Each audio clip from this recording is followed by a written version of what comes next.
Suur tänu kõigile, kes seriaali esimest osa vaatasid, meile oma arvamusi ja kommentaare saatsid. Neid tuli nii kirjalikult kui ka telefoni vahendusel. Suhteliselt pikk kiri saadeti Keskkonnaministeeriumist, kuid kahjuks see on anonüümne.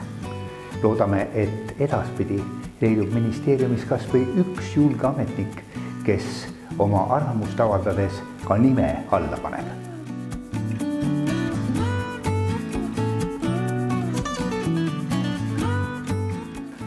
Eesti metsa laastamine üha suuremas ulatuses on ajanud rahval nii-öelda harjapunaseks.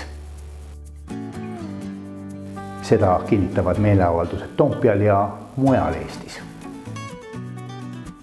Märgukirju on saadetud nii valitsusele kui ka Riigikogule. Kunagised metsandusjuhid koostasid avaliku pöördumise ja kohtusid 28. septembril 2020 peaministriga. Kuidas on peaministri büroo, valitsus ja Riigikogu reageerinud? Reageeritud on vaikimisega ja salastamisega. Vaikimine tähendab seda, et peaministri büroo ja Riigikogu keskkonnakomisjon pole rohkem kui 2 kuu jooksul sisuliselt vastanud kunagiste metsandusjuhtide pöördumisele. Riigipoolne salastamine tähendab aga seda, et Eesti riik ei avalikusta metsaga seotud arvandmeid. Aga võib-olla on õigus hoopis Ivan Oraval. Siin rohelised räägivad praegu selle, et ärge puutuge puid. See on umbes nii, et ma võtan 10 siga omale lauta ja siis vaatan, kuidas nad rahulikult seal ära surevad taevanäärmi. See pole ju mingi loomapidamine, see pole ka metsapidamine taevanäärmi, siukene asi siin. Ikka nii, et laastud lendavad, maa peab must olema taevanäärmi, siis kasvab uus mets jälle. Tundub, et Eesti metsandusjuhid on Ivan Orava sõnu tõsiselt võtnud. Tekkinud olukorda kirjeldatakse tabavalt Postimehes ilmunud artiklis pealkirjaga Mets kaob, mis mühiseb. Esiraiujatest Soomest ja Rootsist oleme sammukese isegi ette lebinud.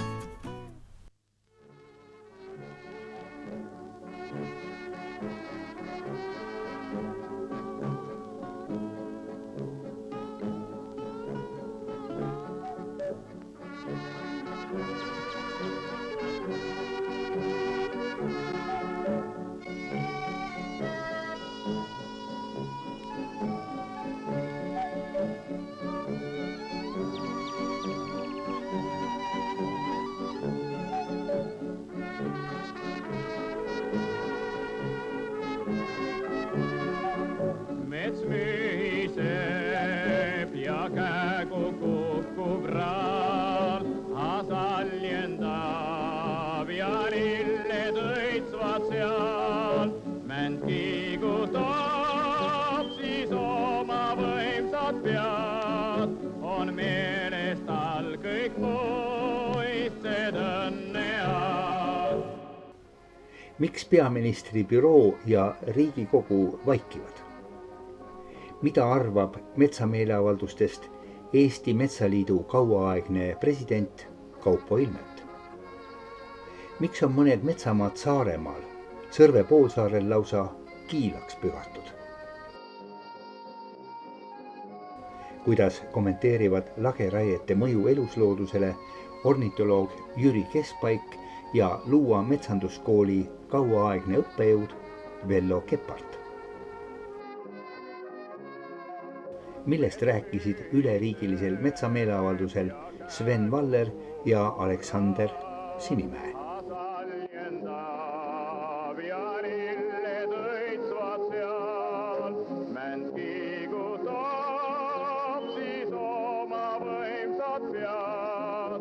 On meeles tal kõik muistsed õnnead. Mänd kiigutab siis oma võimsad pead. On meeles tal kõik muistsed õnnead.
Ütlesime, et Eesti metsade üha ulatuslikum laastamine on rahval harja punaseks ajanud. Nii see tõepoolest on. Aga mis saab edasi? Pall on peaministri valitsuse ja Riigikogu käes. Nemad aga vaikivad. Vaikivad ka Riigikogu metsanduse toetusrühma 10 liiget. Mida peaksime seesugusest põõsasse pugemisest arvama? Kõige olulisem ongi praegu, et meil ei kuulata, meie Eesti Vabariigis ei kuulata ekspertide, teadlaste rääkimisi. Ma olen järgid juba 10 aastat kogu seda protsessi. Meie taoliste hääl on, et nagu vanasõna ütleb, et hüüdja hääl kõrbes. Hüüa nii palju kui tahata, keegi appi ei tule. Aleksander Sinimäe on üks nendest, kes kunagiste metsandusjuhtide pöördumisele oma allkirja andis. Ta on olnud Suure Jaani metsamajandi Põltsamaa metskonna metsaülem, Luua metsanduskooli direktor ja Tudu metsamajandi Uljaste metskonna metsaülem. Kuidas vaikimise müüri murda? Mida teha, et lõpeks infoga keerutamine ja manipuleerimine? Näiteks oktoobris toimunud metsateemalisel pressikonverentsil näitas rahandusminister Martin Helme slaididel metsa juurdekasvu arve, mille Keskkonnaagentuur oli kuulutanud eksitavateks. Metsarindel toimuva infosõja üheks eriti värvikaks näiteks on hiljuti kõlanud absurdne süüdistus. Metsakaitsjad pidavad saama raha kurikuulsalt firmalt Gazprom ja seetõttu just nagu oleksid seotud Venemaa mõjutustegevusega Eestis.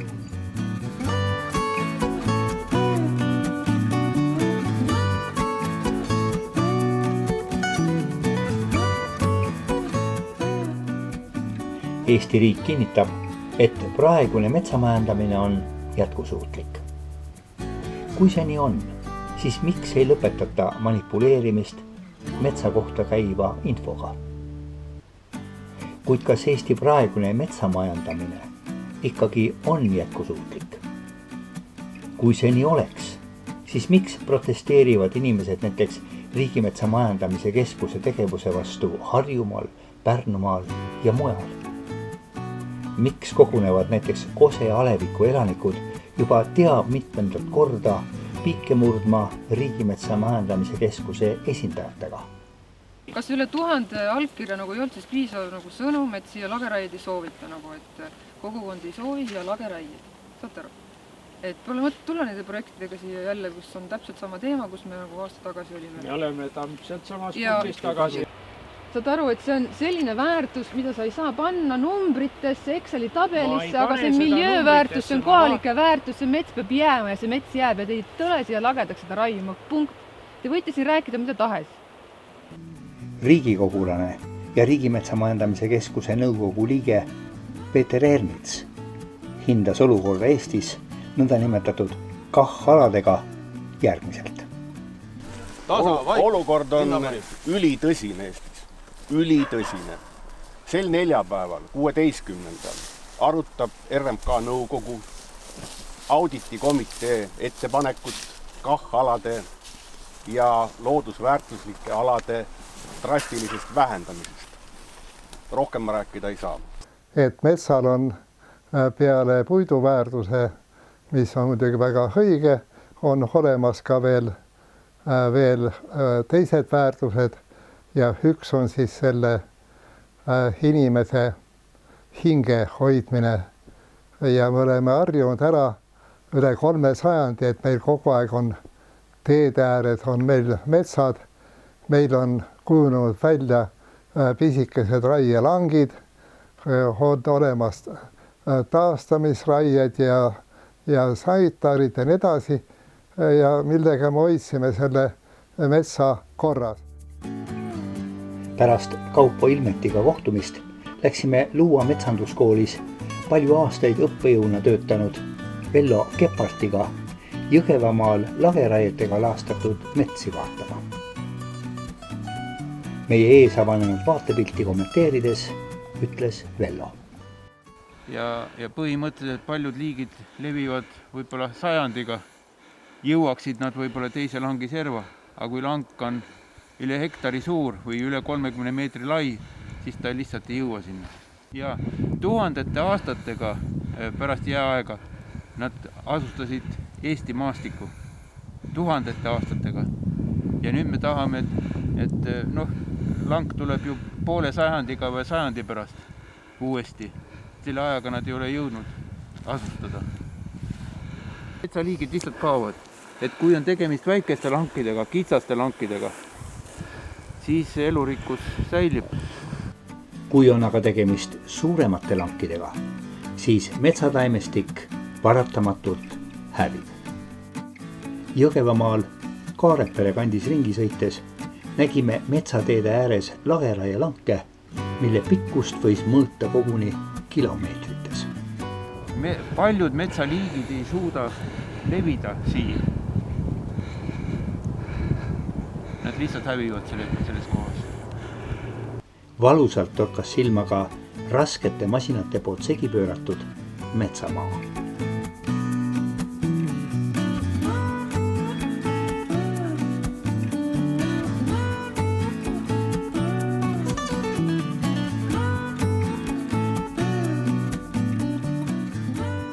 Kahjuks ei ole Jõgevamaa kaugeltki mitte ainus piirkond Eestis, kus metsamaa laastamine lageraietega on erilise hoo sisse saanud.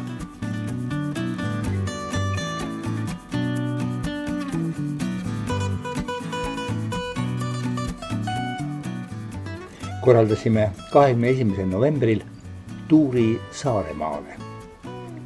Meid juhatati Sõrvesääre nendesse piirkondadesse, kus metsaga on eriti jõhkralt ümber käidud.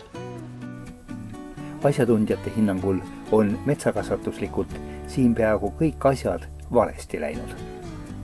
Arukas metsaomanik oleks käitunud teisiti, säilitanud taimestiku ja puude liigirikkuse. Endisel puisnidul kasvas 6-7 liiki orhideesid, mõned neist isegi kaitsealused liigid. Siin oleks tulnud toimetada nii, et oleksid säilinud ka mittepuidulised väärtused. Kuid otsustati siiski lageraie kasuks ja harvester saagis platsi lagedaks. Puidu kokkuveoga pehmel pinnasel pöörati metsamuld pahupidi. Elav mullastik hävitati, kabelimatsu said ka seenenidistikud. Hukkus alusmetsa taimestik ja põõsastiku juurestik. Lageraie tegijate silmis ei ole kõigil sellel muidugi mingit tähtsust, sest see pole ju rahas mõõdetav. Mullateaduse seisukohast tekitati siia aga mulla surnuaed. Ja seda väga pikaks ajaks. Arvatavasti kosub siinne metsamuld alles pärast järgmist jääaega.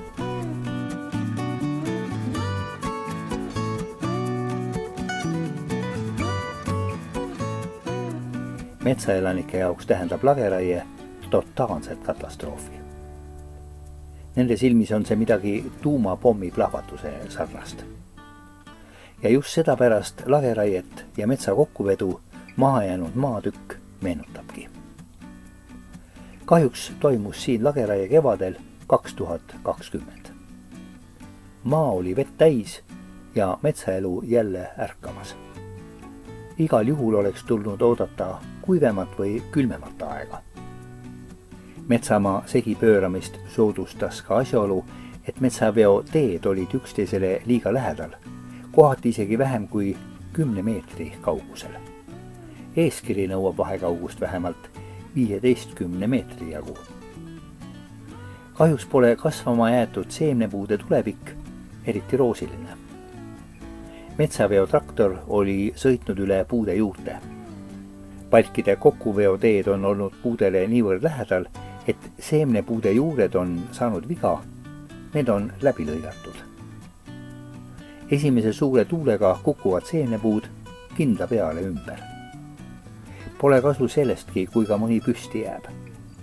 Kuna juured on vigastatud, tuleb sisse seenemedanik ja ongi kõik. Palusin kogu seda lugu kommenteerida Ivan Oraval. Tema arvates on põhiprobleem selles, et paljud inimesed ei tunne end omanikena. Ega seda metsa asja eriti praegu keegi ei tea, ma ütlen, tiblad on tõu ära solkinud. Inimesed ei tunne ennast omanikena enam. See on selline uus tunne, vana tunne, mis tuleb uuesti ellu äratada. Ja kes see teab seda oma metsa asja? Eesti ajal teadis Päts kõike, eks loomulikult enam Pätsi ei ole. Pätsi ei ole tõesti juba tükk aega, mis tähendab seda, et ka metsas tuleb oma peaga hakkama saada. Palusin lageraie mõju elusloodusele kommenteerida ornitoloogil Tartu Ülikooli kasvandikul, bioloogiateaduste kandidaadil Jüri Keskpaigal. Jüri on pikka aega töötanud Läänemaal Puhtu linnumaandusjaamas. Ta elab ja kirjutab raamatut Karuse kiriku lähistel Upplinna talus. Jüri on erakordselt võimekas linnuvaatleja ja suurepärane looduse hingeelu tundja. Siin ümbruses on suurelt osalt maha võetud suured metsad, kus korralik palk on.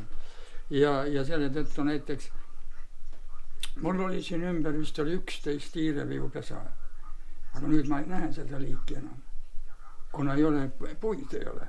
Tal pole kusagile pesa teha? Üks on. No üks on, jah, üks kiriku lähedal. Jah, liigub. Üks liigub. Aeg-ajalt ma näen teda siin ka. Aga oli 10?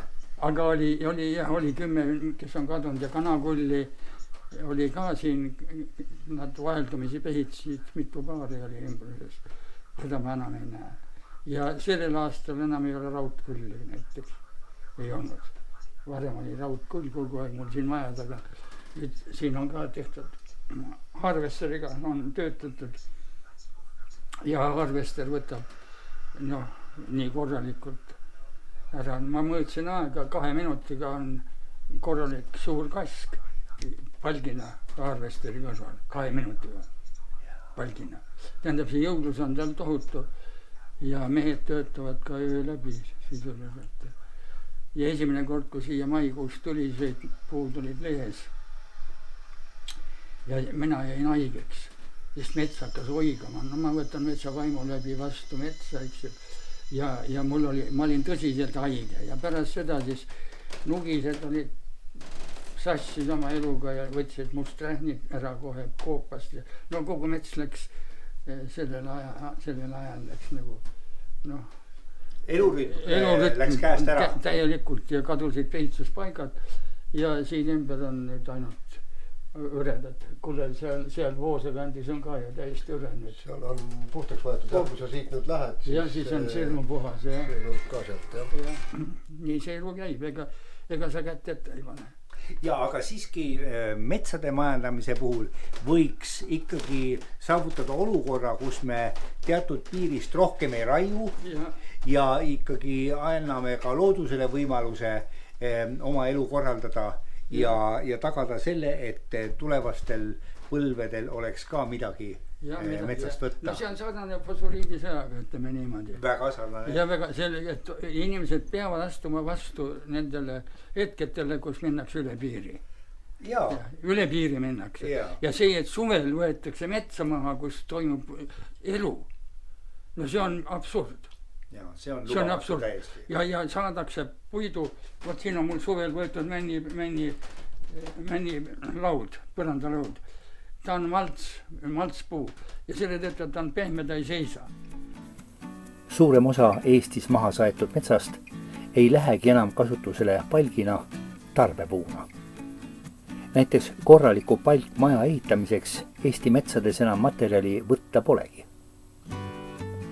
Nüüd tehakse metsapuudest pelleteid ja üritatakse nendega Euroopa soojaks kütta. Seetõttu polegi enam eriti oluline, millal lageraiet tehakse. Niisugune asjade käik ongi rahval harja punaseks ajanud. Selliste suundumuste vastu meelt avaldataksegi. Viimati toimus üks suuremaid protestiaktsioone Eesti metsa kaitseks 16. augustil 2020 ühtekokku 26 paigas üle Eestimaa. Meie olime kaameraga kohal Ida-Virumaal, Lüganuse vallas, Rääsa külas. Et ma julgen öelda, et kui 87 lõppes see aeg Eesti metsas, kus olid metskonnad ja kus olid metsavahid, siis sel hetkel lõigati läbi ka kogu see metsanduslik kultuur, mis Eestis üldse olnud. Ja siis tuli sinna äri ja ka teadmatus ja palju muid asju. Ja mina ise, palju inimesed minu käest küsib, ma metsaga tegelesin ja õppisin seda ja kui ma enam tööl ka ei olnud, siis inimesed tulevad metsakorralduskavadega minu juurde ja küsivad, et näed, see mets on lageraiesse määratud. Et mis nüüd juhtub? Et selle metsakorralduskava jooksul lageraie, et kui ma neid raiuid ei taha, mis siis juhtub, kui see mets kukub ümber? Ei kuku ümber. See küpsusvanus on metsanduslik mõiste. Ja kui me räägime seda, et ökoloogid ja metsamehed räägivad eri keelt, siis tegelikult natuke eri keelt nad peavadki rääkima jääma. Sellepärast, et on metsanduslikud mõisted ja on ökoloogilised mõisted. Täpselt samamoodi nagu ruumimeeter on mahuhüik, tihumeeter on massiühik. Ja et seda ühiselt keelt leida, tuleb sinna teatud koefitsient vahele panna, siis nad on võrdsed. Et küpsusvanus puhul ongi see tegelikult, mis tähendab seda, et tegelikult selle puistu enamuspuuliigi, selle vanus on siis selline, kus peaks saama võimalikult maksimaalse tulu. Ühesõnaga see mets on kasvanud nii vanaks, et kui me tegelikult siis selle perioodi ära raiume, siis me saame selle rahalise tulu kõige paremini, sest sealt edasi hakkab tegelikult see puu vananema, metsa kasvu aeglustub, puu on taim. Puu kasvab teeb elu erinevatest loomsetest organismidest. Ehk see sama männi lõpeb ta kuskil 400-500 mõni ladval lähevad selliseks laiaks ja lamedaks, et mänd enam ei kasva, teised puud kasvavad praktiliselt kui surmane. Nii et tegelikult see, et puu kuskil enam ei kasva, see nagu ei päev tõele vasta. Aga see kasvu aeglustub ja sinna puistusse tuleb väga palju haiget puid ja sellest seda maksimaalselt kasu ei saa. See, et sul see, tol ajal oli siis 90-100 aastat, et see 100-aastane mets, Saaremaa näiteks 140 on siis need 5A kasvu tüübid. 40-aastane männik ümber kukuks, seda tohib sul kasvada sul veel 140 aastat. Lihtsalt see on see küpsusvanus. Aga see teine mõiste, mis on minu meelest ka, mida ei saa metsas kasutada, on kasutada seda vana mets või haige metsa mõistet. Nii et see on metsanduslik mõiste, me kasutame seda, kui me tahame seal mingit raieid või asju planeerida, me kasutada. Aga mets on üks tervik, see on ökoloogiline ring, nagu inimühiskonnaski on. Me täpselt samamoodi, me elame siin sajandeid, me oleme siis tavalised inimesed, me elame oma ringi, me sureme, tulevad meie lapsed peale ja nii edasi. Mets toimub täpselt üks ökoloogiline, täpselt samasugune ring on see mets. Täpselt samamoodi. Et metsa kohta öelda, et see on nüüd haige mets või see on see vana mets, see on täiesti väär. Siin on lageraie tehtud, siin hakkab jälle mingisugune uus mets peale kasvada. Ja veel üks, kui metsast rääkida, mis on tahaks öelda, on meil väga palju seda räägitud, et Eestis on metsa rohkem kui kunagi varem. See üle 50%. Et see on natuke selline see on nagu selline minu jaoks nagu mingis Almas Ameerika komöödiafilmis täiesti lahtisest uksest sisse murdmine. Et mitte isegi uks ei ole mitte lukust lahti, vaid täitsa avatud, me tormame sealt sisse, siis kukub robinale maha ja siis tuleb see naer sinna peale. Me asume sellises kohas, me oleme metsavööndis. Geograafiline mõiste või laiuskraad on selline. Metsavöönd, mida ta siis tegelikult tähendab? See tähendab seda, et kui meil siis mitte midagi ei tee, siis meil hakkab kasvama mets. Kui me oleme kõrbevööndis, tekib kõrb, kui me oleme stepivööndis, tekib sinna stepp. Ja tegelikult ju need üle 50% metsasid, mis on tekkinud, on tegelikult meie aja jooksul rohkem kinni kasvanud puisniidud, meie aja jooksul kinni kasvanud rannaniidud, meie aja jooksul kinni kasvanud lamminiidud, meie aja jooksul kinni kasvanud taluõued, kõik muu, mida me siis metsaks on saanud, sest me lihtsalt oleme linnadesse kolinud. Et see oleks midagi kuidagi selline inimese suur töö, et see mets siis oleks meil 50% metsa, et see nagu kuidagi alati nagu kummaline, et sellele nagu õnnelik olla või pigem võiks nagu isegi õnnetu olla, et tegelikult maa on elu ära kadunud tegelikult. Sellele viitab see 52%. Et me peame alati vaatama mitte seda 52%, vaid seda kvantiteedinumbrit, vaid kvaliteedinumbrit, mis see 52% taga on. Sven Valleril on muidugi õigus. Suurem osa eestlasi on kolinud linnadesse nii-öelda kergama elu peale. Inimestest vabaks jäänud aladele on aga mets peale kasvanud. Kuid veel enne teist maailmasõda oli pilt vastupidine. 70% eestlasi elas maal ja metsa oli tunduvalt vähem kui praegu. Ivan Orav mäletab seda aega väga hästi oma isa mälestuste kaudu. minu isa, tal polnud tööriistugi vaja, paljaste kätega kiskus suured kuused välja ja loomad olid abis. Seal koprad närisid puruks ja karud vedasid välja vetsast ja siis elu oli teissugune ja inimene oli töökas. Oi, kui töökas ta oli, minu kadunud isa, no ta ikka tappis ennast tööga ja teisi ka ja ma ei tea, mitu inimest ta tööga ära tappis, neid oli üle 10 ikka kuskil vist ja sellest tuli jõukus ja sellest ka 39. aastal nõgest otsas õunad kasvasid lõpuks. See oli teissugune elu lihtsalt, jah. Nüüd 21. sajandi algul ei unista me õuntest nõgeste küljes, vaid jätkusuutlikust metsamajandamisest. Nii kodu- kui välismaa eksperdid kinnitavad. Eesti metsa ei tohiks raiuda üle 8 miljoni tihumeetri aastas. Sellisel juhul võiksime olla kindlad, et Eesti metsade majandamine on jätkusuutlik ka pikemas perspektiivis. Metsade saatuse üle otsustajad peaksid kuulama ka neid inimesi, kelle jaoks üks või teine metsatukk on väga oluline osa nende igapäevasest elukeskkonnast. Seriaali 3. osas uurime, miks on Kose aleviku kogukonna ja Riigimetsa majandamise keskuse vahel tekkinud niivõrd terav vastasseis.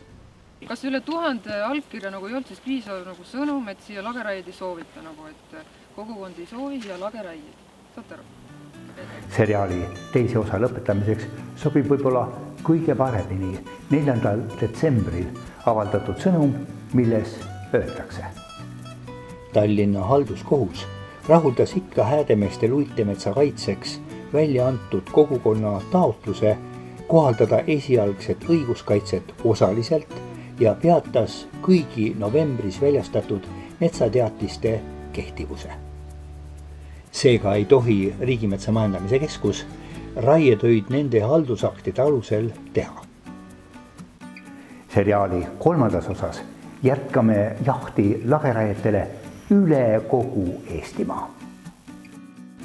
Palume laastatud metsamaal tekkinud olukorda kommenteerida asjatundjatel. Võib-olla teeb suu lahti ka mõni Riigikogu metsanduse toetusrühma liige. Ootame ka videosid teie kodumetsast, mis ühel või teisel põhjusel on löögi alla sattunud. Kui saagu mis saab, olgu olukord milline tahes, meie mõtleme globaalselt ja tegutseme lokaalselt.